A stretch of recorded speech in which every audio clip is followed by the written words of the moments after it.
গল্পকথন by Kallol চ্যানেলে আপনারা শুনছেন বিমল মিত্রের লেখা তৃতীয়া, আজ চতুর্থ এবং শেষ পর্ব।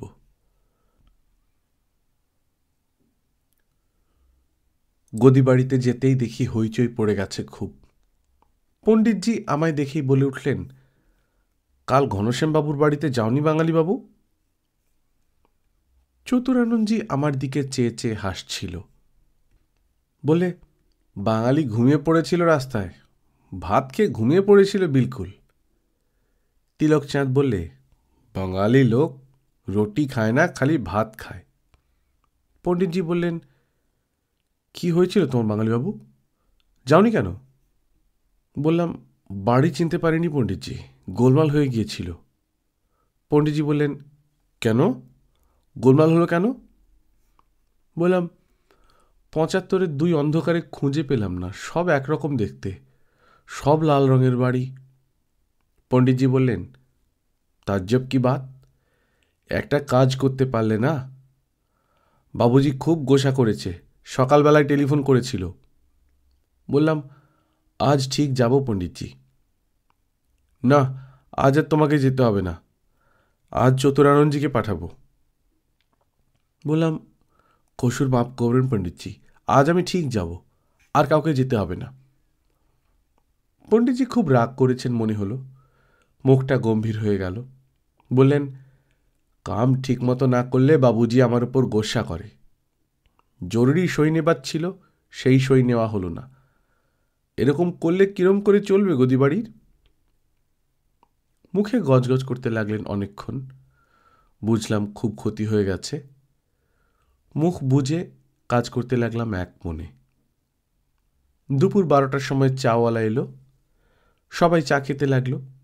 আমি চা খাই না, সুতরাং আমি মাথা নিচু করে কাজই করতে লাগলাম। ভাবলাম আমার আর যাওয়া হবে না সেখানে। কেমন যেন হতাশ হয়ে গেলাম। আবার যদি সেখানে যেতে পারতাম, অন্তত জানতে চেষ্টা করতাম আগের দিন কে আমার মুখ টিপে ধরেছিল, আগের দিন কার সঙ্গে কথা বলেছিলাম। জানবার অবশ্য উপায় নেই কোনো, তবু সেই বাড়িটার সামনে গিয়ে দেখতাম, বাড়িটার চারপাশ ভালো করে পরীক্ষা করতাম, আর সুযোগ পেলে আরেকবার ভেতরে ঢুকতাম। পণ্ডিতজি বোধহয় অনেকক্ষণ আমার দিকে লক্ষ্য করেছিলেন। বললেন, বাঙালিবাবু? মুখ তুলে চাইলাম। বললাম, আগে আজ ঠিক যেতে পারবে তো? আজ কোনো কসুর হবে না? আনন্দে লাফিয়ে উঠলাম যেন। বললাম, আজ কোনো গাফিলতি হবে না পণ্ডিতজি, দেখবেন আজ ঠিক ঠিক যাব। তাহলে তৈরি হয়ে নাও, ৫টার পর সোজা কটন স্ট্রিটে। সমস্ত শরীরে কেমন অদ্ভুত এক শিহরণ খেলে গেল আমার। এবার আর ভয় করবে না। এবার সোজা জিজ্ঞেস করব, কাল যে লোকটার সঙ্গে কথা বলছিলে ওই লোকটা কে? কার সঙ্গে ঝগড়া করেছিলে? সরজুপ্রসাদ কে? ও কেন আসে? কেন তাকে টাকা দিয়ে সাহায্য করেছ? তোমার স্বার্থ কি? লোকটার সঙ্গে তোমার সম্পর্ক কিসের? লোকটা যদি আসতে না চায় তোমাদের বাড়িতে, কেন তাকে ডেকে আনো? আর লোকটা কিসের জন্য আসে? তুমি বা কি চাও, লোকটাই বা কি চায়? সমস্ত দুপুরটা যেন একটা অস্বস্তিতে কাটল আমার। আমি মুখ নিচু করে খাতা লিখতে লাগলাম, কিন্তু মনটা আমার অন্যমনস্ক হয়ে রইল। চতুরানন্দজি একবার পাশ থেকে বললে, কি ভাবছ বাঙালিবাবু? এক মুহূর্তে নিজেকে সামলে নিয়েছি। তারপর তাড়াতাড়ি কাজ সেরে নেবার জন্যে আরও দ্বিগুণ মনোযোগ দিয়ে খাতা লিখতে লাগলাম, যেন দেরি না হয়, যেন ৫টার পর আর বেশিক্ষণ গদিতে না থাকতে হয়। কিন্তু হঠাৎ একটা অভাবনীয় কাণ্ড ঘটে গেল। কয়েকজন পুলিশ আর একজন দারোগা সোজা ঢুকে পড়েছে দোকানে। ঘনশ্যামবাবু নেই, তাই একেবারে সোজা পণ্ডিতজির সামনে এসে হাজির হল। পণ্ডিতজি, তিলকচাঁদজি, চতুরানন্দজি, আমি সবাই অবাক হয়ে গেছি। পণ্ডিতজির সামনে এসে দারোগা সাহেব জিজ্ঞেস করলে, ঘনশ্যামবাবু কোথায়? পণ্ডিতজি বললেন, তার অসুখ করেছে, গদিতে আসেননি কাল থেকে। কি দরকার বলুন? আমি গদির হেড মুন্সি। দারোগা সাহেব সোজা জিজ্ঞেস করলেন, 3 কড়ি ভঞ্জ কার নাম? সামনে আমার দিকে দেখিয়ে পণ্ডিতজি বললেন, ওই যে। আমি তখন আকাশ থেকে পড়েছি। বললাম, আমি। পুলিশ পণ্ডিতজির দিকে চেয়ে বললে, আমি ওকে গ্রেপ্তার করছি। বলে আমার দিকে এগিয়ে এলো সবাই। পণ্ডিতজি অবাক, চতুরানন্দজি, তিলকচাঁদজি সবাই অবাক। আমিও যেন হতবাক হয়ে গেছি। মাথার উপর যেন বাজ ভেঙে পড়েছে আমার। আমার কোনো জ্ঞান নেই যেন। আমি যেন মাটির তলায় তলিয়ে যাচ্ছি। হাতের কাছে আমার কোনো অবলম্বন নেই যে ধরব। যেন কিছুই দেখতে পাচ্ছি না। সব অদৃশ্য হয়ে গেছে আমার চোখের সামনে। শুধু কানে গেল পণ্ডিতজি জিজ্ঞেস করলে একবার, কেন? পুলিশ শুধু বললে, কাল 75-এর 3 কটন স্ট্রিটের বাড়িতে একটা খুন হয়ে গেছে। 3 কড়িবাবু একটু থেমে বললেন, আপনাদের দেরি করিয়ে দিচ্ছি কবিরাজ মশাই। বাবা বললেন, না না, আপনি বলুন। তারপর আপনি কি জেল কাটলেন নাকি? 3 কড়িবাবু বললেন, বলছি সব আপনাকে। যে আপনি চৌধুরী সাহেবের অসুখ সারিয়েছেন শুনেছি, কিন্তু সারাবার মালিক কি আপনি? ঠিক করে বলুন তো। আমিও তো একদিন এখানে এসেছিলাম ডাক্তারি করব বলে, কিন্তু ডাক্তারির কি জানি যে করব। একটা হোমিওপ্যাথিক বই ছিল কেবল ভরসা। দেওঘরে তখন সস্তা সব জিনিসপত্র। জেল থেকে যেদিন ছাড়া পেলাম, কারোর সামনে আর মুখ দেখাবার অবস্থা রইল না আমার। আপনার ক বছর জেল হলো?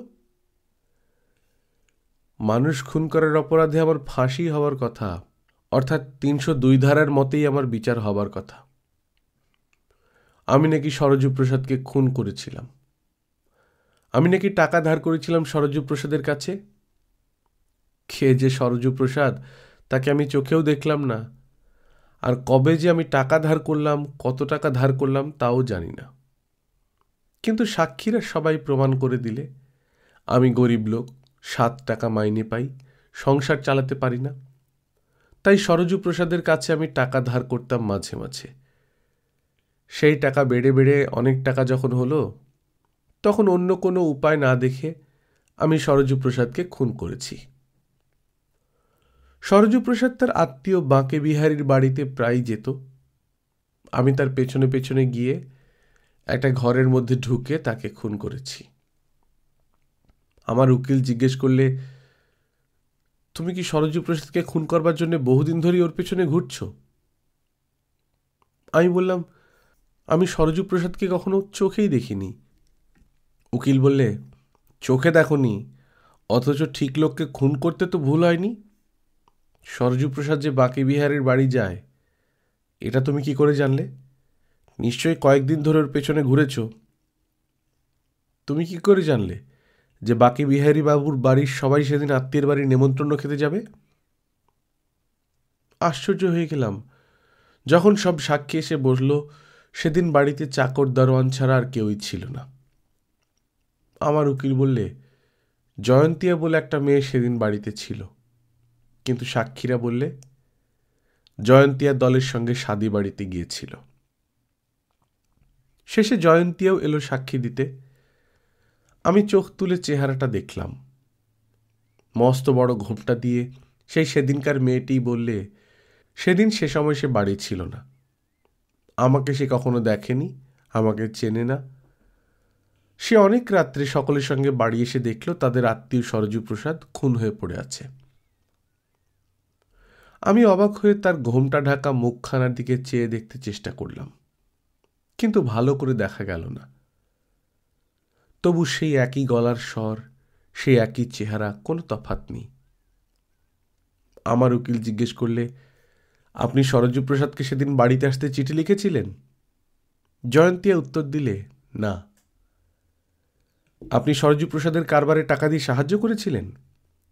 জয়ন্তিয়া উত্তর দিলে, না। সরজু প্রসাদের উপর আপনার খুব রাগ ছিল না? জয়ন্তী বললে, রাগ থাকবে কেন, সে তো কোনো অপরাধ করেনি।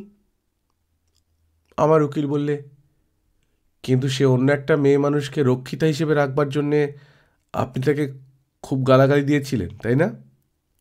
জয়ন্তী কোনো উত্তর দিলে না। আমার উকিল আবার বললে, আপনি তাকে অনেকবার সাবধান করে দেওয়া সত্ত্বেও সে তার রক্ষিতার কাছে যেত, আপনার কাছে আসা বন্ধ করেছিল। এ কথা কি সত্যি? জয়ন্তী উত্তর দিল না। শেষে যেদিন সবাই বাড়িতে অনুপস্থিত, সেই দিন তাকে বাড়িতে ডেকে এনে প্রতিশোধ নেবার সংকল্প করলেন, তাই তো? যে কদিন মামলা চলল সে কদিন কোর্টে কি ভিড়! আমার দাদা আমাদের বাড়ি বিক্রি করে উকিলের টাকা জোগাড় করতে লাগলো। দাদার দিকে চেয়ে দেখতাম তার চেহারা যেন শুকিয়ে গেল দিন দিন। আমার জামিন হয়নি। হাজতের মধ্যে দিনের পর দিন আমি ভেবে ভেবে পাগল হয়ে গেলাম। মনে হলো আর সহ্য হয় না, এবার কিছু একটা হয়ে গেলে বাঁচি। শেষে রায় বেরোলো। বাড়িতে কি অবস্থা হলো তা দেখবার দুর্ভোগ আমাকে ভুগতে হয়নি। দাদা অজ্ঞান হয়ে গিয়েছিল কোর্টের মধ্যেই। আমি গিয়ে পুলিশের ভ্যানের মধ্যে উঠলাম। ভালোই হলো, ফাঁসি আমার হলো না, তার জন্য ঈশ্বরকে ধন্যবাদ দিলাম। ৩০২ ধারার বদলে ৩০০ ধারার সুবিধা পেলাম। আমার জীবনের অন্য এক পরিচ্ছেদ শুরু হলো। জেলের ভেতরের দীর্ঘদিনের ইতিহাস আপনাকে আর কিছু বলবো না, তাতে কোনো নতুনত্ব নেই। একটানা কষ্ট ভোগের সে জীবন। কোথা দিয়ে দিন হতো আর কোথা দিয়ে দিন চলে যেত তার বর্ণনা দেবার কোনো দরকার নেই। কিন্তু বহুদিন পর জেল থেকে যখন বেরোলাম, বাড়িতে গিয়ে দেখি একমাত্র দাদা ছাড়া সবাই বেঁচে আছে। বাড়িটা দাদা বিক্রি করেনি, বন্ধক রেখেছিল, সেটা আবার ছাড়ানো হয়েছে। এক বোনের বিয়ে দিয়েছিল দাদা মৃত্যুর আগে, সেই ভগ্নিপতি দেখাশোনা করেছে সবাইকে। ২-১ দিন পরেই বুঝলাম সংসারে আমার আবির্ভাব সকলে সুস্থ মনে গ্রহণ করতে পারেনি। একে চাকরি নেই, তার উপর খুনের মামলার আসামি। সমস্ত মানুষ সমাজের উপর তখন আমার বিতৃষ্ণা জন্মে গেছে। কারোর সঙ্গে কথা বলি না, কারোর সঙ্গে দেখা করি না। আমি যেন সংসারে অপাঙ্ক্তেয় হয়ে গেছি। আর বেশি দিন সহ্য করতে পারলাম না এই অবস্থা। আমার স্ত্রীর কাছে তখন 25 টাকা ছিল, আর ছিল হাতের দুগাছা সোনার চুড়ি। সেটুকু সম্বল করে একদিন চলে এলাম এখানে। ভাবলাম যত কষ্টই হোক কলকাতায় আর নয়। বৈদ্যনাথের পায়ের কাছে থেকে উপোস করব দুজনে, কিন্তু কলকাতার মানুষ আর নয়। ঘর পর তখন একাকার হয়ে গেছে। কলকাতায় আর বেশি দিন থাকলে আমি বাঁচব না। সেই 25 টাকা নিলাম পকেটে, গয়না দুটো বেচে 80 টাকা হলো। তারপর স্ত্রীকে নিয়ে ট্রেনে উঠে বসলাম। আসবার আগে দোকান থেকে একটা হোমিওপ্যাথিক ওষুধের বাক্স আর একখানা বই কিনে নিলাম। অথচ ডাক্তারির তখন আমি কিছুই জানি না। স্ত্রীকে বললাম, বিদেশে গিয়ে থাকবে, তোমার কষ্ট হবে না তো? আমার স্ত্রী বরাবরই চাপা প্রকৃতির মানুষ। শত দুঃখ কষ্টের মধ্যেও কোনোদিন মুখে বিরক্তির ছাপ দেখিনি। মাথা নেড়ে বললেন না। ট্রেনে উঠে তো বসলাম। ভাবতে লাগলাম, ভাসতে ভাসতে কোথায় যাব জানি না। যে আমাকে অকারণে খুনের অপরাধে জেলে পাঠিয়েছে, সেই আবার বাবা বৈদ্যনাথের কাছে ঠেলে দিলে। আমার আর কি করবার ছিল? আমার অভিযোগ করবার কী বা আছে? আমি স্রোতের মুখে ভেসে পড়লাম। চাউলপট্টির ভঞ্জবংশের শেষ বংশধর, পাড়ার লোকের, কলকাতার লোকের চোখের আড়ালে চলে গেলাম। কেউ আমাকে স্টেশনে বিদায় অভিনন্দন জানাতে এলো না, কেউ শুভেচ্ছা জানালো না যাত্রারম্ভে। পাড়ার লোক, সংসারের লোক সবাই যেন স্বস্তির নিঃশ্বাস ফেলে বাঁচল। আমি তাদের কলঙ্কের হাত থেকে যথাসাধ্য মুক্তি দিলাম। আমি আমার সংসারের লোকেদের অসম্মান থেকে বাঁচালাম। তখনও আমার এক বোনের বিয়ে হয়নি। তার বিয়ে হওয়ার পথে আমি কেন প্রতিবন্ধক হয়ে দাঁড়াবো? আমি কাউকে সাহায্য না করতে পারি, কিন্তু কারো প্রতিবন্ধক হব না জীবনে। চোখের জল ফেললাম আমি।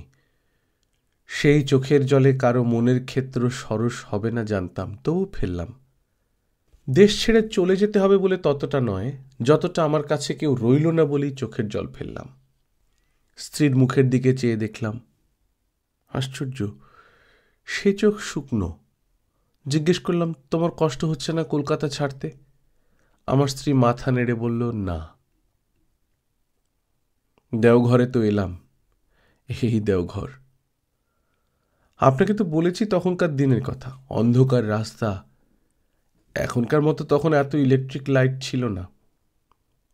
বাজারের কাছে একটা থাকবার মতন ঘর ভাড়া করলাম। ঘর মানে ঠিক ঘর নয়, কোনো রকমে একটা মাথা গোজার আশ্রয়। মাসে 1 টাকা ভাড়া। আর রাস্তার ধারে এইখানে একটা দোকান ভাড়া করলাম। এই এখন যেখানে বসে আছেন, এইখানেই ছিল সেই ঘরটা। মাসে 2 টাকা ভাড়া। এইটাই হলো আমার ডাক্তারখানা। পকেটে আমার মাত্র তখন 31টা টাকা। আর সব জিনিসপত্র কিনতে খরচ হয়ে গিয়েছে। সেই 31 টাকার উপর ভরসা করে আমি একদিন শুভ দিন দেখে ডাক্তারি করতে শুরু করলাম। ডাক্তারির তখন কিছুই জানি না। কাকে বলে অ্যানাটমি, কাকে বলে ফিজিওলজি, কাকে বলে মেটেরিয়া মেডিকা, কিছুই জানি না। সকালবেলা বাড়ি থেকে বেরিয়ে এখানে এসে বসি, বইটা নিয়ে মন দিয়ে পড়ি, আর রাস্তার দিকে চেয়ে দেখি। বাইরে সাইনবোর্ড একটা লাগিয়ে দিয়েছিলাম, দ্য গ্রেট হোমিও হল লেখা। তীর্থযাত্রীরা সেদিকে তাকিয়ে দেখত। মাটির বাড়ি, টিনের চাল। রাস্তা দিয়ে যেতে যেতে সাইনবোর্ডটার দিকে তাকিয়ে তারা হেসে ফেলত, বলতো, দেখো দেখো হে, দি গ্রেট হোমিও হল দেখো। সামনে আলকাতরা মাখানো একটা দরজা। ঘরের ভেতরে ঢুকতে গেলে মাথা নিচু করতে হয়। মনে হতো একটা ঝড়ের ঝাপটাইলেই ঘরটার বুঝি আর কোনো অস্তিত্ব থাকবে না, একেবারে হুড়মুড় করে পড়ে যাবে মুখ থুবড়ে। আর আরও ভেতরের দিকে যারা চাইত তারা আরও হাসত। রোগী নেই, পত্র নেই, একজন কম বয়সী লোক রাস্তার দিকে হাঁ করে চেয়ে বসে আছে। রোগীর আশাতেই বসে আছে। সকাল থেকে সন্ধে পর্যন্ত বসে বসে একটা রোগীরও দেখা মিলত না। তখন দরজা তালা লাগিয়ে আমি চলে যেতাম বাড়িতে। তারপর সন্ধ্যাবেলা স্বামী স্ত্রীতে মিলে যেতাম মন্দিরে। বাবা বৈদ্যনাথের মন্দিরে গিয়ে বসতাম খানিকটা। মনে মনে বলতাম, তোমার পায়ে আশ্রয় নিয়েছি ঠাকুর, আমাদের দেখো তুমি। তারপর মন্দির থেকে উঠে হাঁটতে হাঁটতে বাড়ি চলে আসতাম। আর উল্টো দিকে, আমার ডাক্তারখানার ঠিক উল্টো দিকে ছিল মস্ত একটা বাড়ি। ওই যে দেখুন, ওই বাড়িটা তখনও ছিল। শুনতাম পঞ্চকোট না কোথাকার এক রাজার বাড়ি। লাল ইটের সুন্দর বাড়িটা। তখন বাড়িটা ছিল নতুন। বছরে একবার পুজোর সময় রাজা সাহেব আসত। তখন বাড়িটার সদর দরজায় বন্দুক নিয়ে পাহারা দিত দারোয়ান। আর এই মুড়ো থেকে ও মুড়ো পর্যন্ত বাড়ির সবগুলো জানলা দরজা সমস্ত দিন বন্ধ থাকত। নতুন বাড়ি, অন্তত জানলা দরজা ইট কাঠ সমস্ত রং করা হয়েছিল নতুন করে। ঝকঝক তকতক করত বাড়িখানা। আর মাঝে মাঝে একটা বিরাট মোটর গাড়ি এসে দাঁড়াতো সামনে। সঙ্গে সঙ্গে পর্দা খাটানো হয়ে যেত। কে নামতো, কে উঠত, কিছু বোঝা যেত না। তবু আমি হাঁ করে চেয়ে থাকতাম সেই দিকে। কিন্তু ওইটুকু ছিল আমার সারাদিনের বিলাস। কিছুদিন পরে আমার বড় ছেলে হয়েছে, তার খাওয়া খরচ আছে। আমার 31টা টাকা তখন কমে কমে শূন্যতে আসবার দাখিল। মন্দিরে গিয়ে বাবাকে মনে মনে বলি, তোমার পায়ে আশ্রয় নিয়েছি ঠাকুর, আমাদের দেখো তুমি। তা পাথরের ঠাকুর তো আমাদের জন্য নয়, আমাদের ঠাকুর হলো গিয়ে রোগী। সেই রোগীর কৃপাকণা যতক্ষণ না পাচ্ছি ততক্ষণ কোনো ভরসাই নেই। রোগী একটা দুটো যে না আসে তা নয়, রোগীরা আসে, আমিও ওষুধ দিই। কিন্তু যে একবার আসে সে আর দুবার আসে না। দুবার এলেও 3বারের বেলা কখনো আসতে দেখিনি। অথচ টাকার দরকার। টাকা না এলে আর সংসার চালানো যাবে না। টাকার জন্য একমাত্র প্রয়োজন রোগীর, সেই রোগী আর আসে না। পরের বছর আমার ছোট ছেলেটি হলো। তখন আরও দুর্ভাবনায় পড়লাম। মন্দিরে গেলাম, ঠাকুরকে আবার বললাম, তোমার পায়ে আশ্রয় নিয়েছি ঠাকুর, আমাদের দেখো তুমি। সেবার পুজোর সময় সামনের বাড়িতে আবার সেই রাজারা এলো। একলা টিনের চালের তলায় বসে দেখতে লাগলাম। আবার বন্দুক কাঁধে পাহারা বসে গেছে সদর দরজায়। বাড়িটা নতুন রং করা হয়েছে। এমুড়ো থেকে ওমুড়ো পর্যন্ত সমস্ত বাড়িটা দরজা জানলা বন্ধ। আবার একটা মোটর গাড়ি এসে থামল। সঙ্গে সঙ্গে পর্দা খাটানো হয়ে গেল গাড়ি থেকে সদর দরজা পর্যন্ত। কে নামলো, কেই বা উঠল বুঝতে পারলাম না। দারোয়ানটা একবার বন্দুক নামিয়ে সেলাম করল, তারপর আবার দরজা বন্ধ হয়ে গেল। বুঝতে পারলাম রাজারা এলো, কিন্তু তাতে আমার কি এসে যায়? আমি জন্মেছি দুঃখ কষ্ট করতে, আমার জীবন এমনি কাটবে। সেদিন স্ত্রীকে জিজ্ঞাসা করলাম, তোমার কাছে কটা টাকা আছে? সে বলে 3টে। সমস্ত রাত আর ঘুম এলো না। এমন করে কতদিন চলবে? তক্তপোষের ওপর 2টো ছেলে শুয়েছিল, তাদের দিকেও তাকালাম। খেতে না পেয়ে তাদের চেহারাও শুকিয়ে আসছে। স্ত্রীর দিকে আর তাকিয়ে দেখা যায় না। ঠাকুরের কাছে প্রার্থনা করলাম শুয়ে শুয়েই। বললাম, তোমার পায়ে আশ্রয় নিয়েছি ঠাকুর, আমাদের দেখো তুমি। বোধহয় একটু তন্দ্রা মতন এসেছিল। ভাবতে ভাবতে বোধহয় দুর্ভাবনা একটু আচ্ছন্ন ভাব এসেছিল। হঠাৎ বাইরে যেন কার গলা শোনা গেল, ডাক্তার সাহেব। চমকে উঠলাম। কখনো তো এমন করে রাত জেগে কোনো রোগী ডাকতে আসেন আমাকে। ভুল শুনিনি তো, স্বপ্ন দেখিনি তো? আবার ডাক এলো, ডাক্তার সাহেব। তাড়াতাড়ি উঠে পড়লাম। আমার স্ত্রীও শুনতে পেয়েছিল। তাড়াতাড়ি হ্যারিকেনটা জেলে দিল আমার স্ত্রী। আমার ছেঁড়া কাপড়, খালি পা। তাড়াতাড়ি কাপড়টা বদলালাম। বললাম, কে? বাইরে তখন অনেক লোক, সঙ্গে একটা পেট্রোম্যাক্স বাতি। সমস্ত বস্তিটা একেবারে দিন হয়ে গেছে সে আলোয়। একজন ভদ্রলোক, হিন্দুস্তানি, আমার সামনে এসে জিজ্ঞেস করলে, আপনি ডাক্তার? আমি বললাম, হ্যাঁ। স্টেশন রোডে আপনার দি গ্রেট হোমিও হল ডাক্তারখানা? আমি আবার বললাম, হ্যাঁ। আপনি কি এক্ষুনি একবার যেতে হবে? একটি ছেলের খুব অসুখ, ছটফট করছে, এই রাত্রেই যেতে হবে দেখতে। আমি কি বলবো ভেবে পাচ্ছিলাম না। খানিকক্ষণের জন্য হতবাক হয়ে গিয়েছিলাম। আবার যেন বাক্যরোধ হয়ে গেল। এ কি আশার বাণী শোনালে ঠাকুর? এতদিন তোমার চরণে এসে উঠেছি, এমন অপ্রত্যাশিত ডাক তো কখনো শুনিনি। লোকটি যেন আমায় চুপ থাকতে দেখে বলল, আপনি যত টাকা ভিজিট চান দেয়া হবে, আপনি সেসব ভাববেন না, আপনার জন্য গাড়ি এনেছি। তবু যেন কেমন বিশ্বাস করতে পারছিলাম না। আমার জন্যে গাড়ি? আমি ডাক্তারের কি জানি, কি অসুখ, কি ওষুধ দেব? আমি ভয় পেয়ে গেলাম। লোকটি বললে, 500 টাকা চান তো তাই দেয়া হবে, আপনি এক্ষুনি চলুন। বললাম, এখন রাত কটা? লোকটা ঘড়ি দেখে বলল, 2টো। তাহলে কাপড়টা পরে নি। লোকজন সেখানে সব দাঁড়িয়ে রইল। আমার তো বসবার ঘর নেই, একটাই মাত্র ঘর। ঘরের ভেতর যেতেই স্ত্রী আমার দিকে ভয়ে ভয়ে চাইলে। বললাম, ফর্সা কাপড় আছে একটা? স্ত্রী কাপড় বার করে দিলে, জামা বার করে দিলে। স্টেথিস্কোপটা নিলাম। ওর ব্যবহার জানি না, কিন্তু নিতে হয়, ওটা ডাক্তারের অঙ্গ। কিন্তু যেতে যেন মন সরছিল না। যত টাকা চাই তত দেবে, 500 টাকা। দেখলাম দেওয়ালে টাঙানো বাবা বৈদ্যনাথের ছবিখানার দিকে চেয়ে আমার স্ত্রী গলায় আঁচল দিয়ে প্রণাম করছে। আমি একবার প্রণাম করলাম। মনে মনে বললাম, তোমার পায়ে আশ্রয় নিয়েছি ঠাকুর, আমাদের দেখো তুমি। স্ত্রীকে বললাম, তুমি দরজায় খিল দিয়ে শুয়ে পড়ো, আমি আসবখন। বাড়ির সামনে অনেকখানি হেঁটে তবে বড় রাস্তায় আসতে হয়। সবাই সেই রাস্তা দিয়ে হাঁটতে হাঁটতে চললাম। ভদ্রলোক বললে, অনেক তকলিফ করে আপনার কোটের ঠিকানা পাওয়া গেছে। বড় রাস্তার উপর বিরাট একটা গাড়ি দাঁড়িয়েছিল। মনে হলো গাড়িটা আমার চেনা, অনেকবার দেখেছি কোথাও। আমরা উঠতেই গাড়ি ছেড়ে দিল। খানিক পরেই গাড়িটা এসে যেখানে থামল, আশ্চর্য, সেটা আমারই ডাক্তারখানার সামনে, মহারাজার বাড়ির সামনে। সদর দরজার সামনে গাড়ি থামতেই দরওয়ান দরজা খুলে দিল। গাড়িটা সোজা ভেতরে গিয়ে থামল।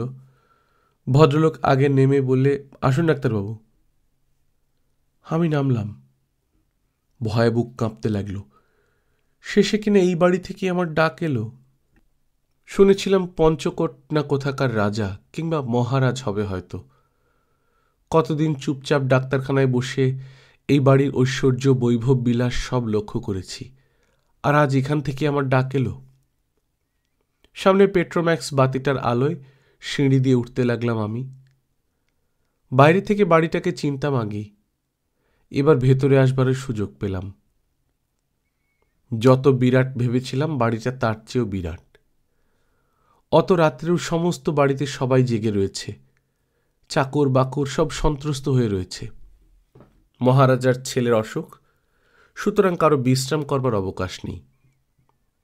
সিঁড়ি দিয়ে উঠে বিরাট হলঘর, সেখানে আমাকে বসিয়ে ভদ্রলোক ভেতরে চলে গেলেন। আমি চারদিকে চেয়ে দেখলাম, চারদিকে ছোট ছোট ঘর। একটা ঘরের দরজা খোলা, সেটা কাছারি ঘর মনে হলো। ভেতরে অনেক খাতা পত্র, টেবিল চেয়ার রয়েছে। আমি অনেকক্ষণ বসে রইলাম সেখানে। ভদ্রলোক আবার ফিরে এলো, বললে, চলুন এবার অন্দরমহল। অন্দরমহলে কারো কোনো সাড়া শব্দই পাওয়া গেল না। অনেক ঘর, বারান্দা, দালান পেরিয়ে একটা ঘরের সামনে দেখলাম বিষণ্ণ মুখে দাঁড়িয়ে আছেন একজন। বিরাট লম্বা চওড়া চেহারা, ফর্সা ধপধপ করছে গায়ের রং। মাথার সামনের দিকের চুলটা একটু পাতলা হয়ে গেছে মনে হলো। আমার দিকে কৌতূহলী দৃষ্টিতে চেয়েছিলেন। হিন্দুস্তানি ভদ্রলোক বললেন, ডাক্তার সাহেব এসছেন মহারাজজি। বুঝলাম উনি মহারাজা। বললেন, আসুন আপনি, বলে আমাকে একটা ঘরে নিয়ে গেলেন। পালঙ্কের উপর 7-8 বছরের একটা ছেলে যন্ত্রণায় ছটফট করছে। মাথার বালিশ ছিটকে পড়েছে দূরে, অস্থির চেহারা, চোখ বোঝা। বললাম, কি হয়েছে ওর? মহারাজ বললেন, আজ ভোর রাত থেকে শরীরটা খারাপ, কিচ্ছু খাওয়া দাওয়া করছে না, কেবল কাঁদছিল। রাত যত বাড়ছে তত বেশি ছটফট করছে। মাথায় হাত দিলাম, খুব জ্বর। বললাম, জ্বর কত দেখা হয়েছে? মহারাজ বললেন, না। বুকে এবার স্টেথোস্কোপটা বসিয়ে দেখলাম অতি কষ্টে। বুকে সর্দি কাশি আছে মনে হলো। এবার জ্বরটা নেবার ব্যবস্থা করলাম। অনেক কষ্টে হাতটা চেপে ধরে জ্বর নিলাম। দেখলাম 103 ডিগ্রি। কি যে ভাবলাম, কি যে দেখছি, কিছুই বুঝতে পারলাম না। রাজার ছেলের চিকিৎসা, সাধারণ বস্তির লোক হলেও কথা ছিল। এ কি পরীক্ষায় ফেললে ঠাকুর? আমি তো অনেক পরীক্ষা দিয়েছি আগে, অকারণে জীবনে অনেক দুর্ভোগ সইতে হয়েছে, কিন্তু এখনো কি পরীক্ষা শেষ হয়নি? এতদিন রোগীর আশায় পথ চেয়ে বসে থেকেছি। ডাক্তারখানার টিনের চালের তলায় অন্ধকার নির্জন ঘরে রাস্তার তীর্থযাত্রীদের দিকে চেয়ে চেয়ে দিন কেটেছে। কোনোদিন ভুলেও একটা রোগী আসেনি। একেবারেই যে আসেনি তা তো নয়, কিন্তু সে না আসারই সমান। কিন্তু এবার এত করুণা তোমার কেমন করে সইব? মহারাজ আর সেই হিন্দুস্তানি ভদ্রলোক আমার দিকে উদ্গ্রীব হয়ে চেয়েছিলেন। আমি হাতটা রোগীর গা থেকে তুলে নিতেই বললেন, কি দেখলেন? বললাম, দেখি কি করতে পারি। মহারাজ জিজ্ঞেস করলেন, কি হয়েছে? বিশেষ কিছু নয়, 1 দাগ ওষুধ আমি দিয়ে দিচ্ছি। মহারাজ বললেন, কলকাতার সব ডাক্তারদের আজ সকালেই টেলিগ্রাম করে দেওয়া হয়েছে, কিন্তু তারা তো কাল ভোরের আগে কেউ আসতে পারছেন না, তাই ততক্ষণ আপনি দেখুন। সত্যি বলছি কবিরাজ মশাই, মাথার উপর আমার যেন বাজ ভেঙে পড়ল। কলকাতার সেরা সেরা সব ডাক্তার, তাদের সঙ্গে পাল্লা দিতে হবে আমাকে। রোগীকে রেখে আমি হল ঘরে চলে এলাম। আমার ওষুধের বাক্স আর বইখানা ছিল সেখানে। বইটা একবার খোলবার চেষ্টা করলাম। কোন পাতায় খুঁজব, কি লক্ষণ মেলাবো, আমি তো কিছুই জানি না। মোটা বইখানার পাতার মধ্যে আমি যেন হারিয়ে গেলাম। চোখের সামনে কিছুই স্পষ্ট দেখতে পেলাম না। সমস্ত অক্ষরগুলো যেন সচল হয়ে আমার চোখের সামনে ঘুরতে লাগলো। তারপর ওষুধের বাক্সটা খুললাম। হিন্দুস্তানি ভদ্রলোক আমার পাশেই দাঁড়িয়ে সব দেখছিল। তার সামনে নিজেকে যেন বড় ছোট মনে হলো। যদি আমার অজ্ঞতা ধরা পড়ে যায়, কোন ওষুধটা নেব তাও ঠিক করতে পারলাম না। সাধারণ রোগী নয়, রাজার ছেলে। পরের দিন কলকাতার সেরা সেরা ডাক্তার আসবে দেখতে। তখন পরীক্ষা হবে। অযত্ন করে তাচ্ছিল্য করে যা তা ওষুধ দেয়া যায় না। ওষুধের ছিপিগুলোর ওপর প্রত্যেকটা নাম লেখা ছিল, কিন্তু মনে হলো কিছুই যেন দেখতে পাচ্ছি না। যেটুকু এতদিনই শিখেছিলাম তাও যেন ভুলে গেলাম। শেষকালে হাতের কাছাকাছি একটা ওষুধের শিশি বার করে 4টে পুড়িয়া তৈরি করলাম।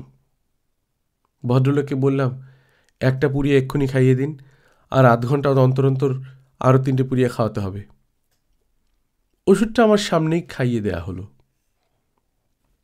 আজও মনে আছে সেদিন সকলের অলক্ষ্যে কোন অদৃশ্য শক্তির কাছে প্রার্থনা করে জানিয়েছিলাম যেন রাজার ছেলের আরোগ্য লাভ হয়, যেন আমার সম্মানটা বজায় থাকে।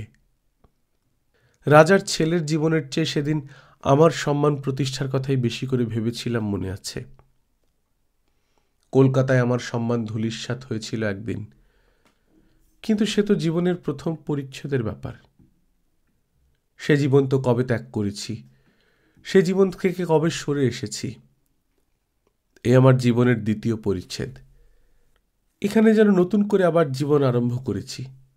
এখানে যেন সম্মানহানি না হয়, আমার মাথা যেন উঁচু থাকে। মহারাজ বললেন, আপনার শোবার ব্যবস্থা হয়েছে পাশের ঘরে, রাতটা এখানেই থাকুন, আপনার বাড়িতে খবর দেওয়ার ব্যবস্থা হচ্ছে। দেখলাম চমৎকার একটা বিছানার আয়োজন রয়েছে হলঘরের পাশে। বললাম, আধ ঘন্টা পরে যেন ওষুধটা ঠিক খাওয়ানো হয় আর আমাকে যেন খবর দেয়া হয়। বিছানার উপর গিয়ে বসলাম। আলোটা জ্বলছিল, সেটাও নিভিয়ে দিলাম। রোগীর কাতরানির শব্দ ওখান থেকেও শোনা যাচ্ছিল। কি জানি ভুল ওষুধ দিয়েছি কি ঠিক দিয়েছি, কি ওষুধ দিয়েছি আমি নিজেই কি জানি।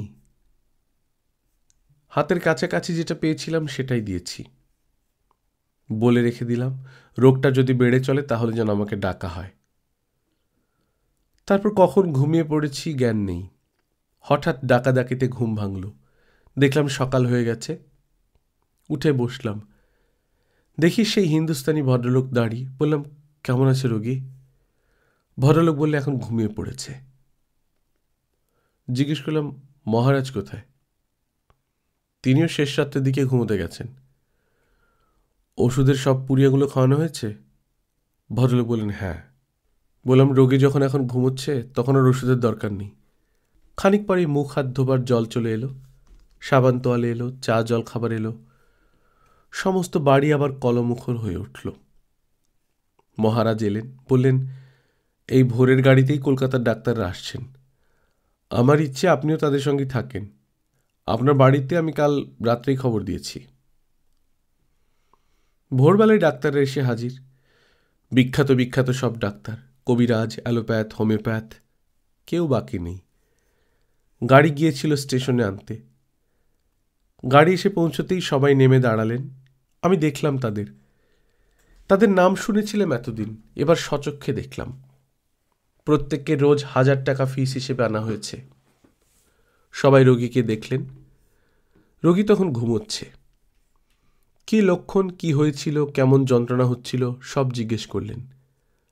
সাহেব ডাক্তার জিজ্ঞেস করলেন, কে দেখছিলেন? হিন্দুস্তানি ভদ্রলোক আমার দিকে আঙ্গুল দেখিয়ে বললেন, উনি এখানকার ডাক্তার সাহেব।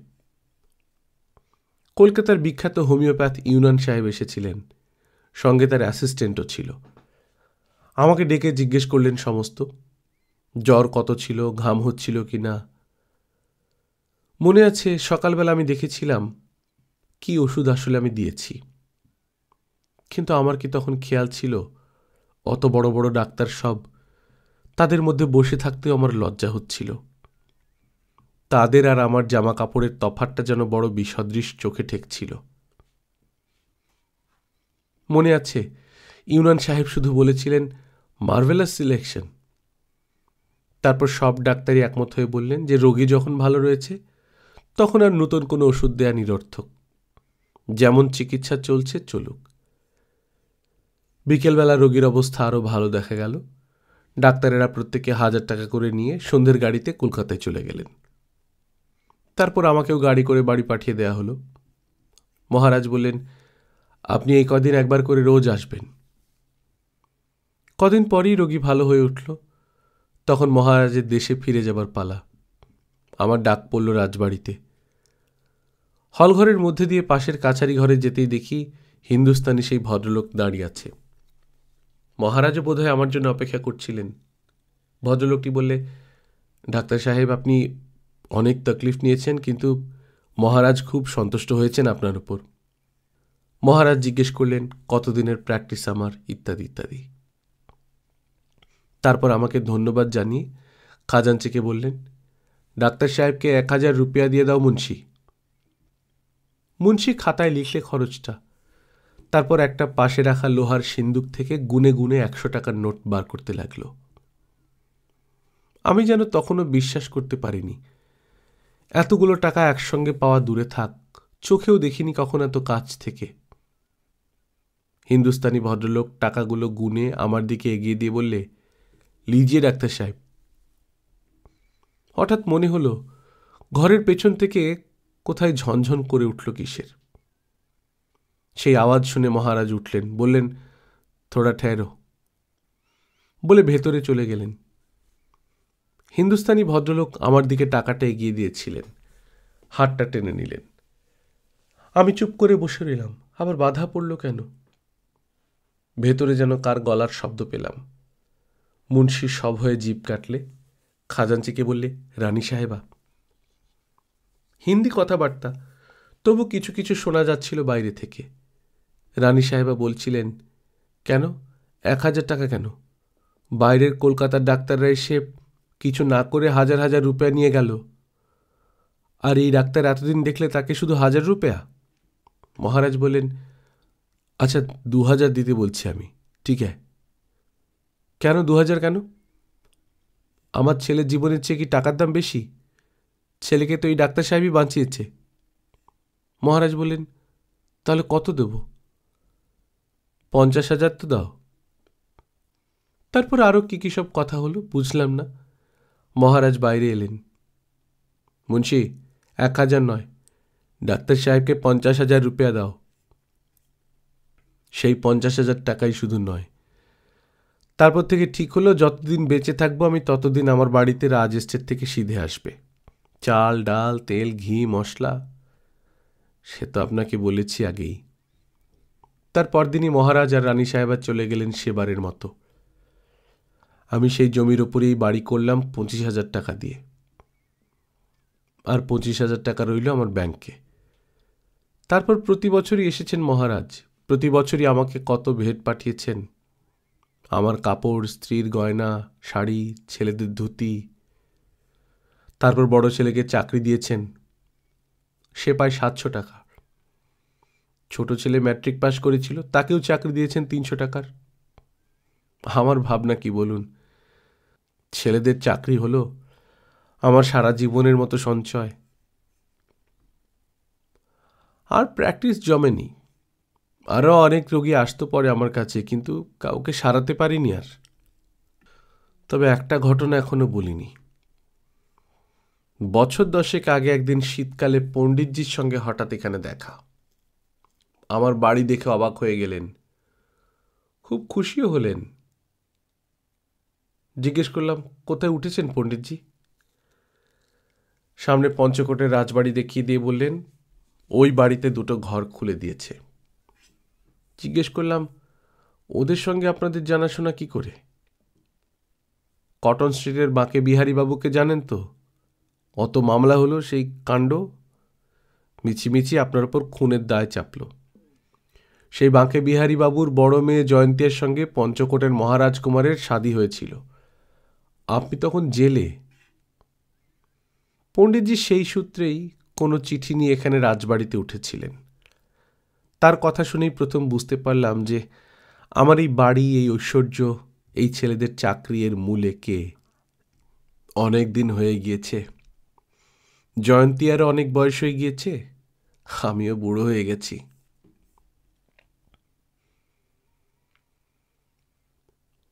গল্পকথন বাই কল্লোল চ্যানেলে আপনারা শুনছিলেন বিমল মিত্রের লেখা তৃতীয়া, আজ চতুর্থ এবং শেষ পর্ব।